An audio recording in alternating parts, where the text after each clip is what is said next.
रोज शाम के वक्त हिना अपनी माँ के साथ बैठी हुई होती है। तभी वो अपने फोन में अपनी माँ को एक लड़की की फोटो दिखाते हुए कहती है, माँ ये देखो, ये लड़की कितनी मॉडर्न एंड टॉल है, ये मेरे भैया के साथ एकदम फिट बैठेगी। तभी उस घर की बड़ी बहू मानसी वहाँ आती है। चले माँ जी, हिना दीदी खाना लग गया है। बहू यहाँ तो आ, ये देख हम तेरे देवर के लिए रिश्ता.com की साइट पे लड़की ढूंढ रहे हैं, जो कि सुंदर होने के साथ साथ अमीर भी है। अब तेरे गरीब मायके वालों ने दहेज के नाम पर एक दो चीज पकड़ा दी बस, इसलिए अब मैं अपनी छोटी बहू अमीर खानदान की लाऊंगी, जो कि भर भर कर दहेज लाए। हाँ, वो अपनी बड़ी बहू को ताने दे ही रही थी कि तभी उसका छोटा बेटा हितांश एक मॉडर्न लड़की के साथ घर आता है। उन दोनों के गले में वरमाला डली हुई थी। हितांश बेटा, ये लड़की कौन है? माँ ये जूली है और हम दोनों ने शादी कर ली है। क्या तुम दोनों ने शादी कर ली? मैं नहीं मानती इस शादी को। हाँ तो किसे फर्क पड़ता है आपके मानने या ना मानने से? वैसे भी वो कहावत तो आपने सुनी ही होगी कि जब मियाँ बीवी राजी तो क्या करेगा काजी। मैं जानती हूँ, जरूर इस डायन ने ही तुझे भड़काया होगा। मैं इस डायन को हरगिज अपनी बहू नहीं मानूंगी। भले ही आप ना मानो, लेकिन लीगली तौर पर मैं ही तो हूँ आपकी बहू। इसलिए अब जल्दी से जाइए और आरती की थाली लाकर मेरा गृह प्रवेश कीजिए। सास बेमन से अपनी नई बहू का स्वागत करती है। जूली हितांश के साथ अपने कमरे में चली जाती है।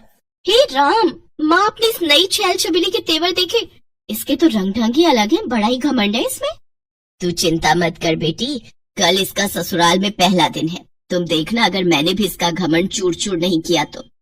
अगले दिन सुबह हितांश के पिता यानी जूली के ससुर अपनी पत्नी से कहते हैं, विमला देखो तो, सुबह के 10 बजने को हैं और ये नई बहू अभी तक अपने कमरे में सोई पड़ी है, और आज इसका रसोई में पहला दिन है और ये अभी तक अपने कमरे में है।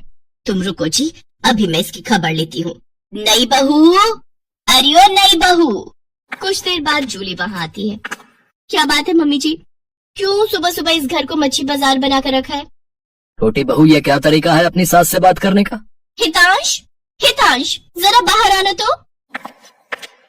अब क्या हुआ जूली डार्लिंग? तुम चुपचाप से अपने बाप को समझा लो कि वो मुझसे तमीज में रहकर बात किया करे। पिताजी, आपने सुना जूली ने क्या कहा? नालायक, इस दिन के लिए पैदा किया है क्या तुझे कि तू अपनी बीवी का जोरू का गुलाम बन जाए?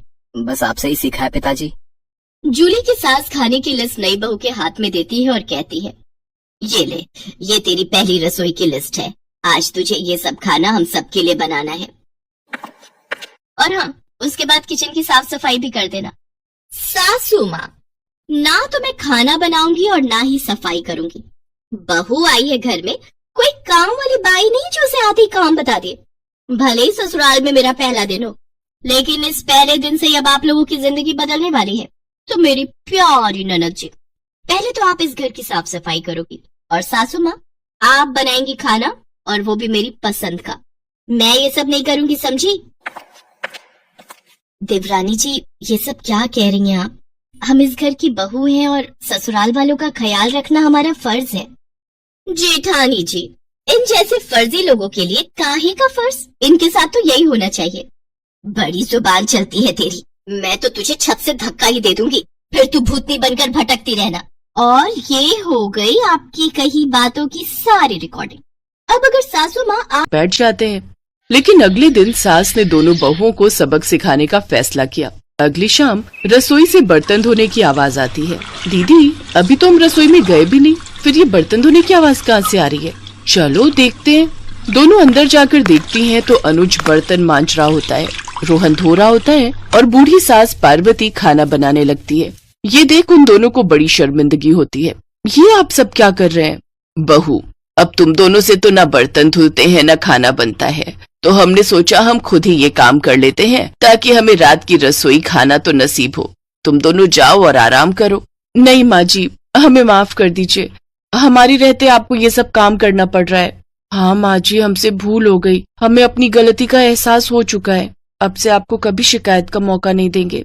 हमारे रहते हमारे पतियों को जूठे बर्तन और माँ जी आपको खाना बनाना पड़ रहा है। नहीं नहीं नहीं, आप सब बाहर जाइए, हम 1 घंटे में खाना बनाकर लाते हैं। अच्छा ठीक है, तुम कहती हो तो रहने देते हैं।